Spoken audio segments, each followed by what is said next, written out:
dolorosa cena da Samaria, vamos encontrar, junto à casa de Simeão, uma pequena multidão de gente humilde que assiste, tomada de pavor, à cena tenebrosa. Ainda amarrado à cruz, o cadáver do velho samaritano jorra sangue pela enorme ferida aberta no coração, enquanto Sulpício, mesmo sabendo que o primeiro golpe da espada já havia sido suficiente para terminar o monstruoso espetáculo, continua a açoitar o corpo imóvel do ancião, preso ao eterno símbolo do martírio.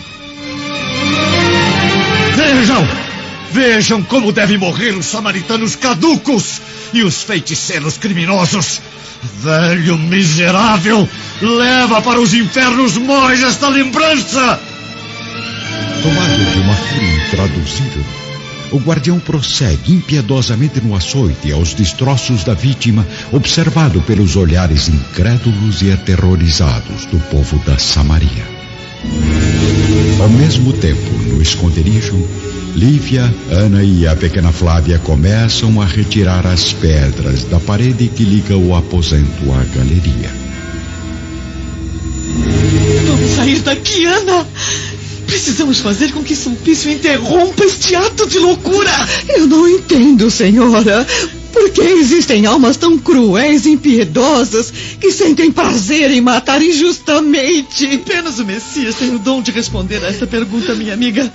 Agora, só nos cabe enfrentar a ira deste assassino incontrolado para salvarmos o que resta do corpo de Simeão e organizarmos uma sepultura digna. Enquanto Lívia, auxiliada por Ana e pela filhinha, continuam a retirar as pedras da parede, o guardião Sulpício prossegue lá fora em seu ato violento e inexplicável. Porém, realmente incompreensível é o que estaria por vir.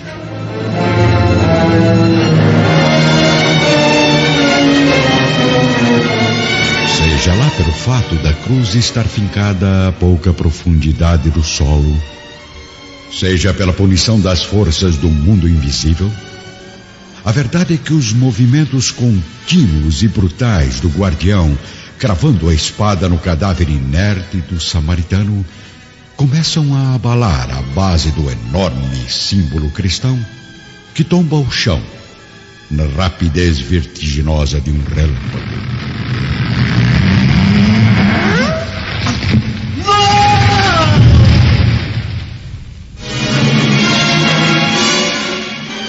Sulpício ainda tenta evitar a morte horrível, pressentindo a dor por 1/1000 de segundo. Mas o topo da cruz atinge sua cabeça em um só golpe, inutilizando qualquer tentativa de fuga. Atirado ao solo, com uma rapidez espantosa, o guardião não tem tempo de pronunciar sequer um último gemido. Pela base do crânio esfacelado, já escorrem os nervos sem vida do assassino, misturados ao sangue venenoso do pior carrasco da terra. Pelos deuses, meus amigos, aquela luz nos livrou da morte. Lentamente, um dos soldados se aproxima do corpo abatido pela cruz, notando que a boca do guardião ainda está aberta, porém não mais para os gritos da blasfêmia, enquanto da garganta avermelhada desce uma mistura de saliva e sangue, formando a baba repulsiva de um monstro derrotado, com os olhos incrivelmente abertos, como se fitassem para sempre no abismo do terror uma interminável falange de fantasmas tenebrosos. Pelo profeta de Nazaré, a cruz de Simeão foi destruída. Fique aqui dentro, minha filha. Seus olhos não devem contemplar esta cena. Lívia, pálida de tanta perplexidade, mantém a pequena Flávia no interior da residência enquanto caminha com a serva Ana em direção ao local do massacre.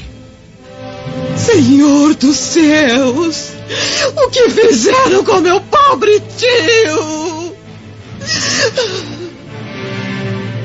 Observando o espetáculo impressionante do cadáver de Simeão reduzido a uma massa de sangue, Ao lado de Sulpício, com o crânio completamente esmegalhado, as duas mulheres experimentam um pavor indefinível.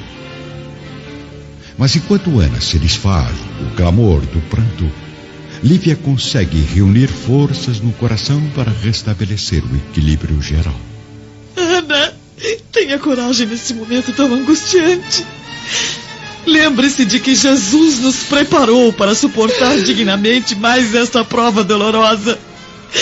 Por favor, guarde Flávia contigo, enquanto eu vou providenciar o sepultamento do nosso nobre irmão.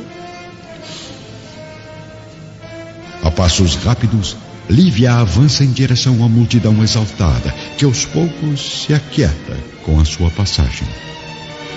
Um dos soldados, tomado de veneração e respeito, atende à esposa do senador Lentulus. Vamos, centurião! Providencie logo o restabelecimento da ordem nesta casa, retirando esses cadáveres daqui! Senhora, sinto muito, mas não temos permissão para atender às suas ordens.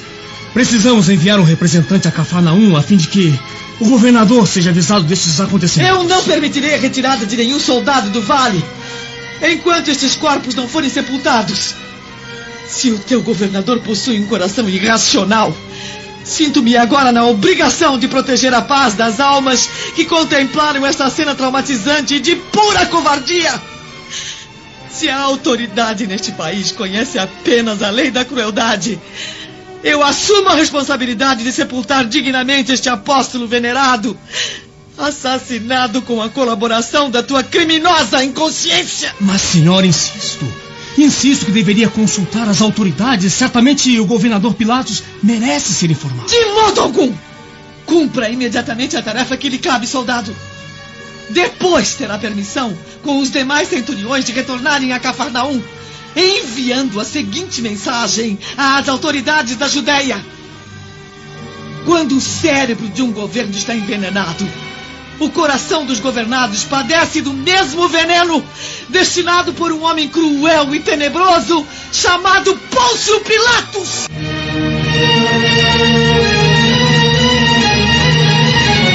Reunidos no vale de Siquém, à frente da casa de Simeão, os soldados romanos, juntamente com Lívia e a pequena multidão de samaritanos, contemplam a chegada do anoitecer, observando a suave luz do crepúsculo iluminando a paisagem tranquila do horizonte. Vamos, soldados, retirem logo esses cadáveres daqui.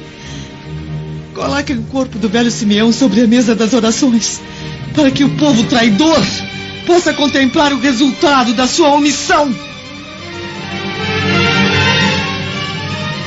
Neste momento, os mesmos companheiros que haviam negado conhecer o mestre da Samaria se aproximam piedosamente do cadáver, cobrindo-o com flores campestres, beijando suas mãos frias e manchadas de sangue, arrependendo-se de tanta covardia e fraqueza.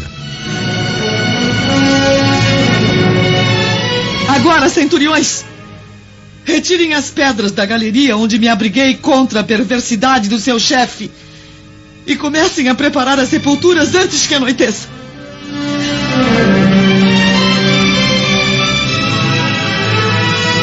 Auxiliados pelo esforço de numerosos samaritanos, os 6 soldados retiram as pesadas pedras do esconderijo e começam a cavar uma cova rasa para o corpo de Sulpício, bem distante do local do massacre. Enquanto isso, Lívia ornamenta o corpo do velho samaritano, envolvendo-o com um límpido sudário de linho.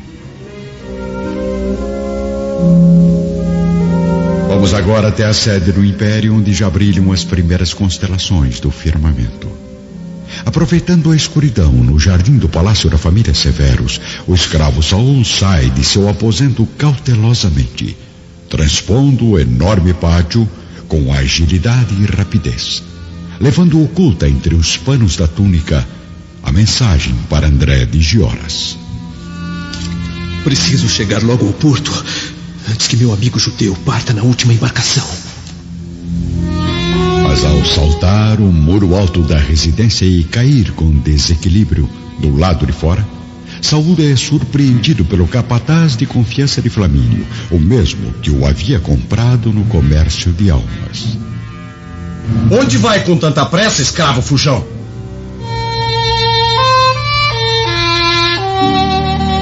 Ao mesmo tempo, na Samaria, sob a claridade de algumas tochas, sopram perfumadas as brisas leves da noite formosa e estrelada de há 2000 anos. No instante de transportarem os restos mortais do ancião, Lívia faz questão de reunir todos ali presentes para uma oração ao Senhor. Ajoelhando-se junto ao banco humilde e tosco, onde tantas vezes sentou-se o velho apóstolo para transmitir as lições do profeta, a esposa do senador Lentulus comove até mesmo os soldados romanos, que acompanham com reverência as palavras da nobre senhora.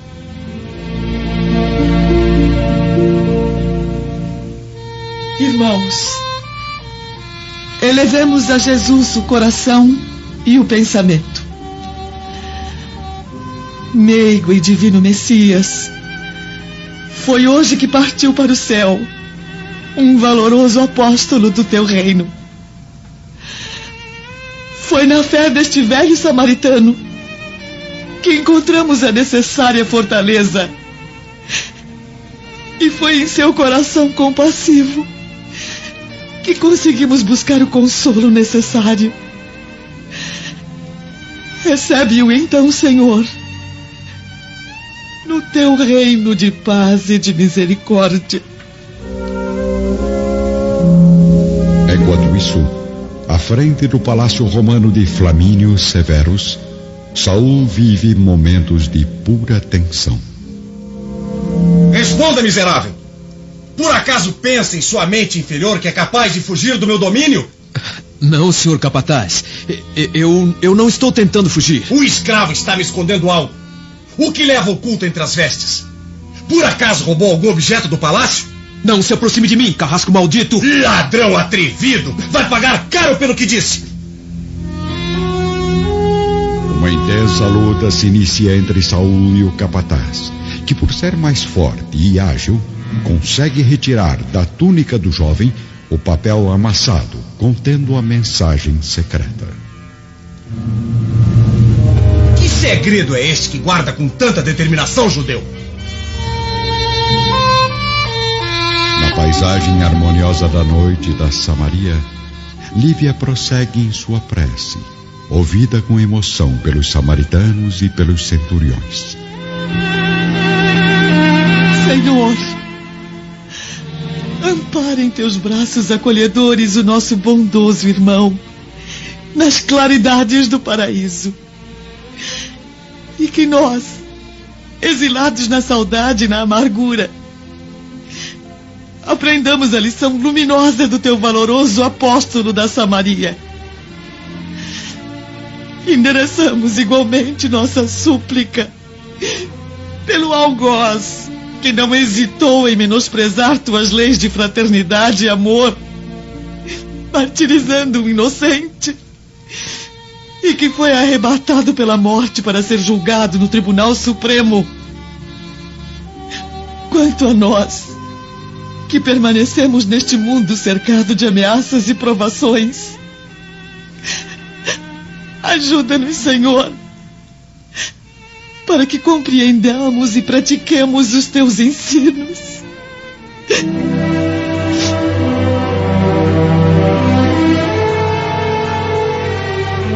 No interior da casa, Ana faz companhia à pequena Flávia, enquanto Lívia continua sua prece em frente à cruz, caída entre as oliveiras do velho Simeão.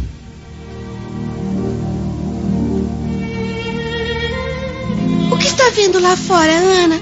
Tudo parece tão silencioso. É incrível, Flavinha. Jamais imaginei que a senhora Lívia tivesse tanta força e coragem a ponto de comover os samaritanos e centuriões através de orações tão profundas. Só o papai não se comove mais com suas palavras carinhosas. Por que, Ana? Por que os dois não estão mais unidos como antigamente?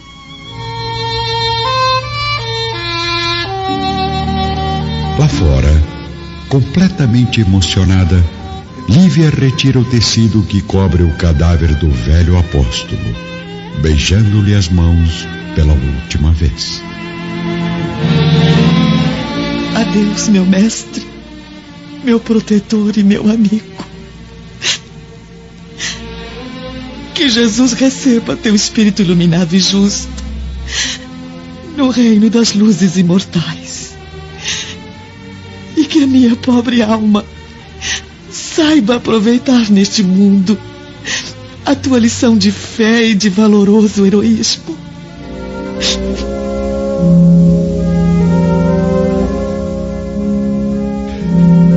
Simultaneamente, num beco deserto, próximo ao palácio da família Severus, Saul é levado energicamente pelo capataz em direção ao cárcere. Enfim, escravo. Descobrirei a quem envia esta mensagem tão bem guardada. Jamais, seu verme! Não viverá o bastante para revelar o meu segredo!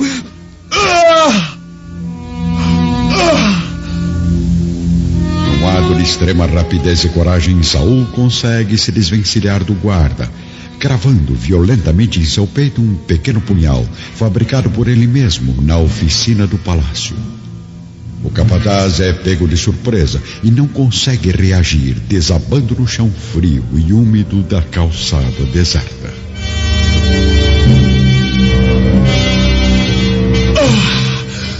Que vergonha! Morrer pelas mãos de um jovem judeu amaldiçoado!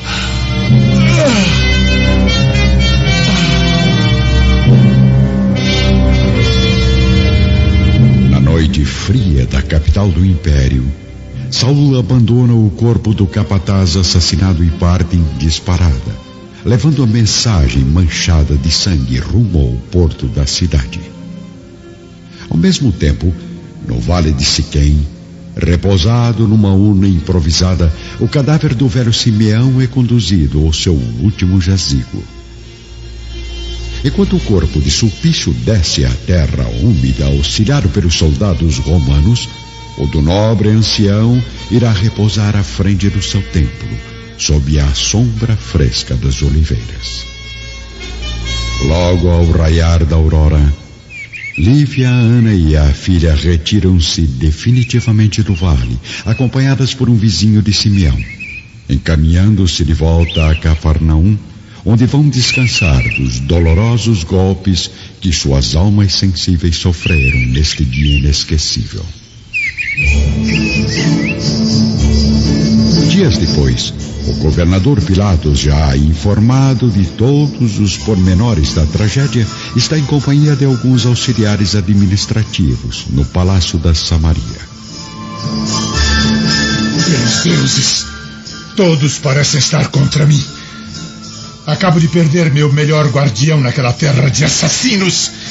E agora sinto que estou sendo atacado por poderosos inimigos.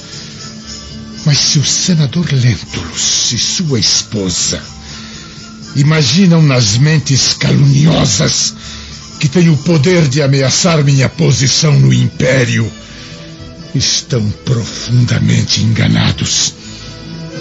Amigos, estamos diante de uma batalha contra a mentira e a intriga política de Públio Lentulus.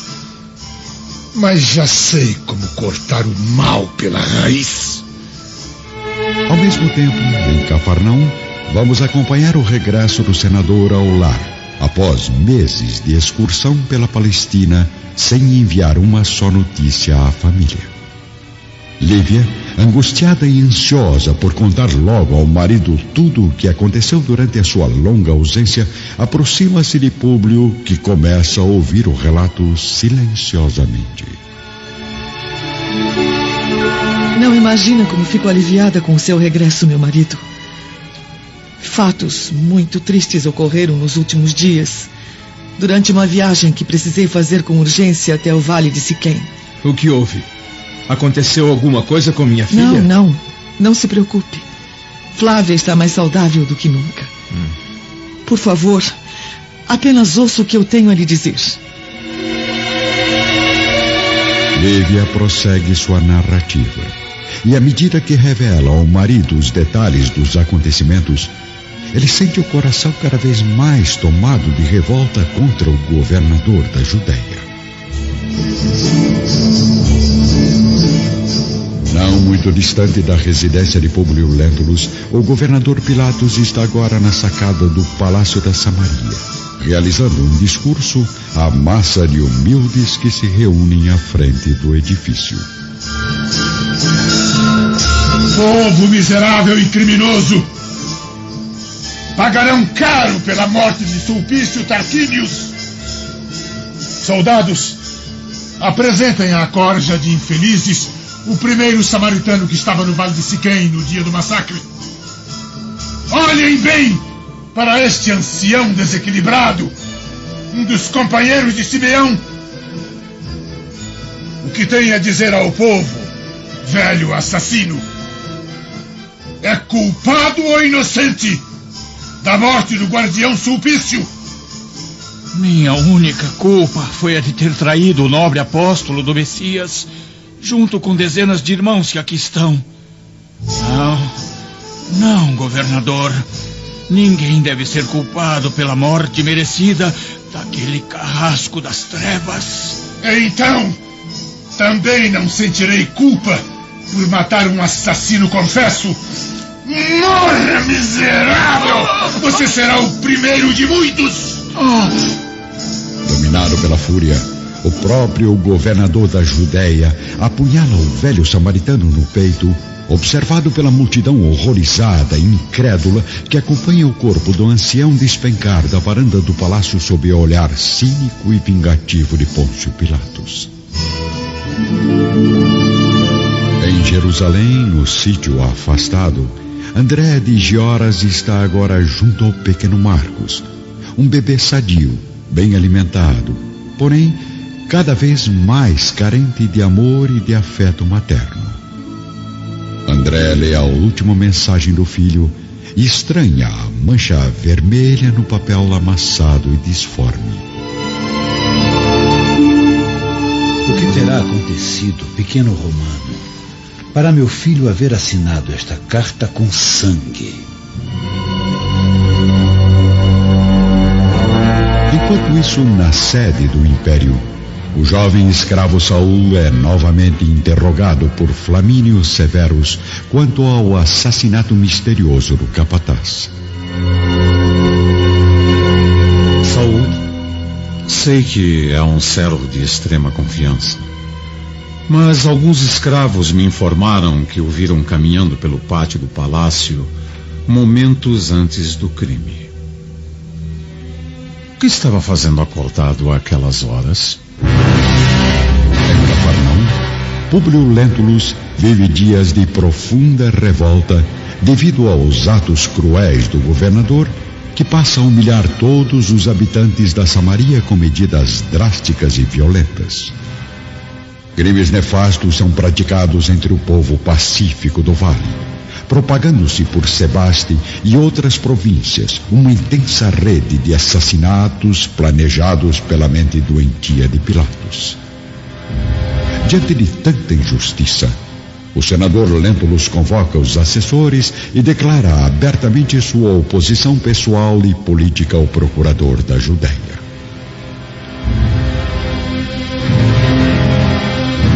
Amigos, não vacilemos um só segundo.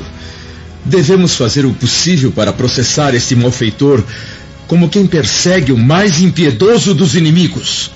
Dispensando os companheiros, o senador permanece sozinho em seu gabinete, projetando na mente as consequências da sua decisão.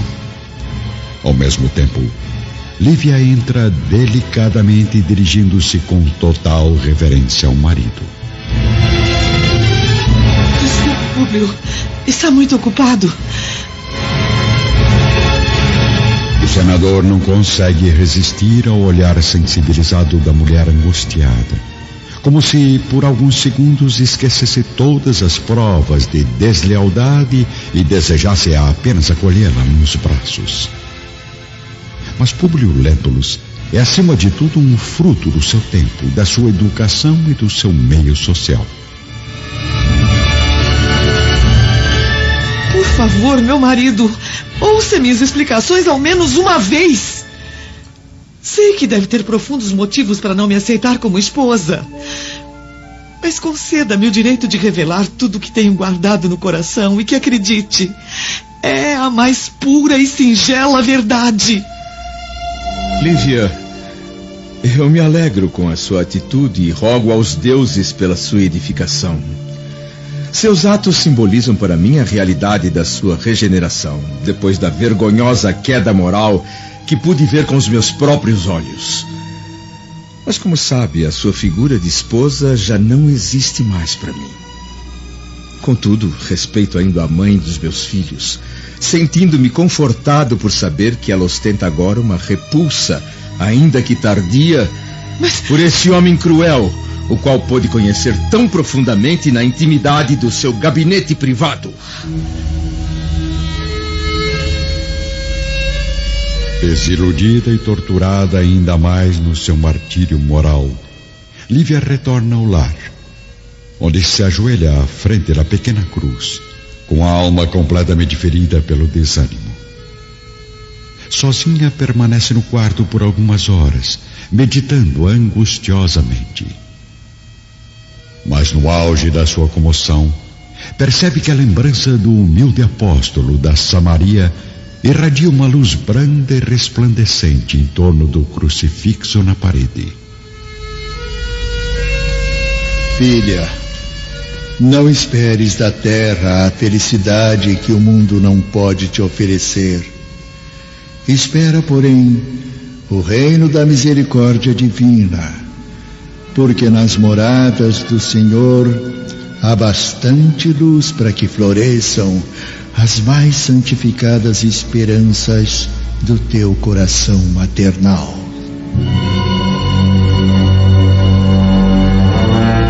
Em Roma, Flamínio Severus ainda está a sós, com o escravo Saul no gabinete do palácio. É verdade, senador Flamínio. Realmente estava fora do meu aposento na noite em que o capataz foi assassinado. Eu não conseguia dormir devido aos ruídos insistentes de passos ligeiros nos corredores da residência. Então eu resolvi descobrir quem estava rondando silenciosamente a propriedade àquelas horas tão impróprias. E por acaso viu alguma coisa, rapaz? Sim. Notei que um dos servos se dirigia rapidamente ao muro do palácio, carregando uma trouxa de roupas e se preparando para a fuga. Tentei impedir que o criminoso saltasse para fora e creio que acabei ferindo sua perna com o meu punhal. E desde quando eu lhe dei ordens para andar armado dentro de minha casa? Desculpe, senhor. Como sabe, não sou adepto à violência. Mas tratava-se de uma situação de perigo e queria apenas defender a propriedade contra algum possível ladrão. Prossiga, judeu. E então, o que aconteceu depois? Bem, infelizmente, o escravo conseguiu fugir, mesmo com uma das pernas feridas. E quem é esse servo? Vamos, diga logo, pelos deuses. Não será difícil identificá-lo. Tenho quase certeza de que não está tão longe, pois fiz um corte profundo na carne amaldiçoada daquele assassino. Assassino?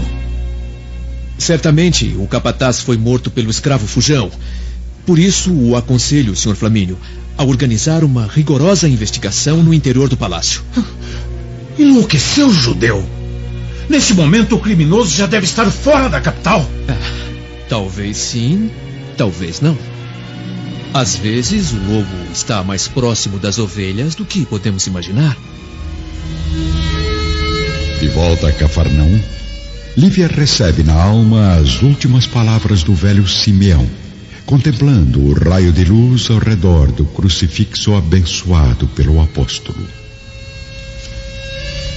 Não aguardes, pois, da terra mais que a coroa de espinhos do sacrifício. Neste mundo, todas as venturas são como neblinas distantes, que desfazem-se ao calor das paixões ou destroem-se ao sopro devastador das amarguras. Aos poucos, a intensa claridade milagrosa começa a desaparecer. Mas a esposa do senador não se surpreende com o fenômeno. Ciente da ressurreição de Jesus, Lívia tem agora a plena convicção de que ouviu a voz do Espírito redimido de Simeão, que voltou das luzes do reino sagrado para confortar seu coração abatido. Na noite seguinte, após haver convencido o patrão de que o assassino do capataz poderia estar ainda no palácio, o jovem Saul começa a executar o seu plano cruel e arriscado. Sozinho em seu aposento, ele afia a lâmina do punhal com uma pedra de mármore, tendo o rosto escondido por uma máscara de tecido negro. Agora vou mostrar para aquele verme qual é a raça inferior. Saul deixa o quarto, cautelosamente, caminhando como um felino à procura da caça, exibindo apenas os olhos brilhantes, vingativos, e com o resto do corpo oculto por uma sinistra túnica negra. Ele se dirige ao estábulo abandonado do palácio, onde o escravo rival costuma dormir sozinho, acomodado entre o feno macio. Aproximando-se da vítima em movimentos ágeis e determinados, o jovem judeu tem consciência de que não pode falhar. Iluminando a face do servo com uma vela, certifica-se de que é o mesmo que o insultou na sua chegada a Roma, defendendo a soberania de Públio Lentulus e menosprezando a raça judaica. Não há mais dúvidas. E no momento, Saul não tem escolha. Precisa encontrar logo um culpado pelo assassinato do capataz e a figura ideal está bem à sua frente. Uma faixa de tecido resistente é amarrada com rapidez na boca do escravo, enquanto uma punhalada rápida e certeira atinge sua perna direita.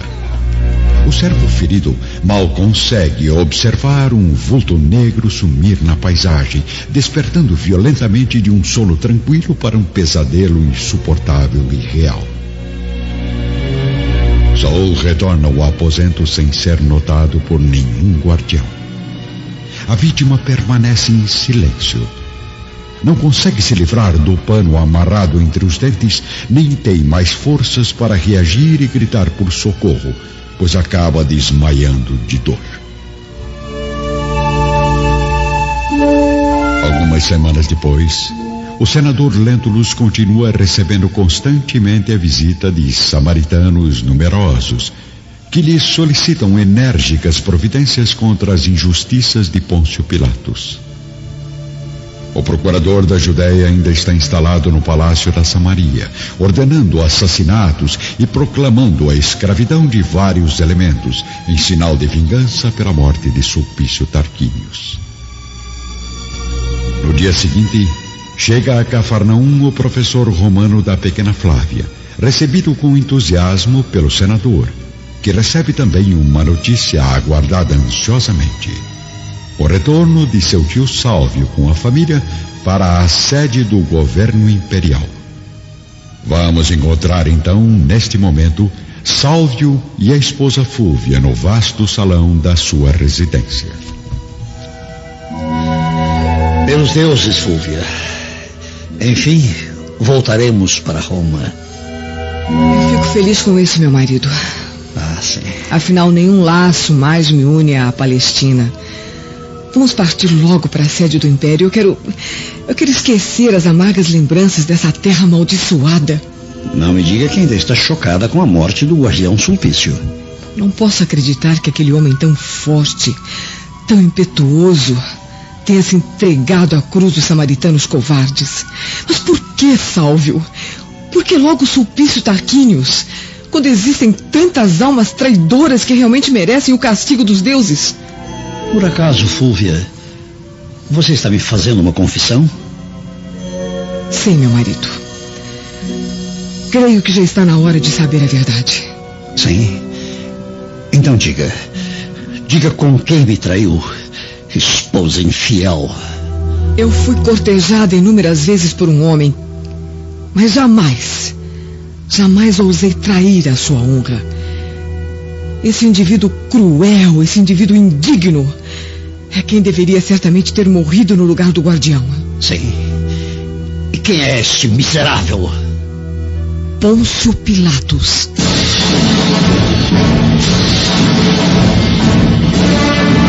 Dias depois, Públio Lentulus, auxiliado pelo tio Sálvio, envia a Roma um volumoso processo relacionando todas as crueldades praticadas por Pilatos contra os samaritanos, além de provas concretas de corrupção e incompetência administrativa.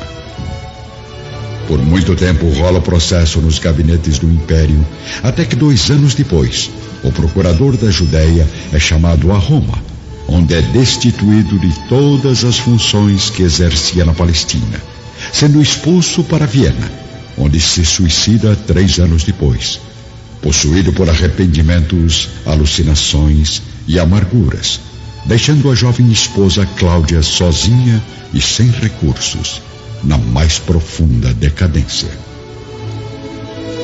O senador Lentulus permanece com as suas esperanças paternas no mesmo recanto de Cafarnaum, dedicando-se quase que exclusivamente aos estudos, aos processos administrativos e à educação da pequena Flávia, cada vez mais saudável e inteligente. Lívia e Ana continuam amigas inseparáveis, orando junto à cruz e rogando a Jesus a força necessária para as penosas lutas da vida.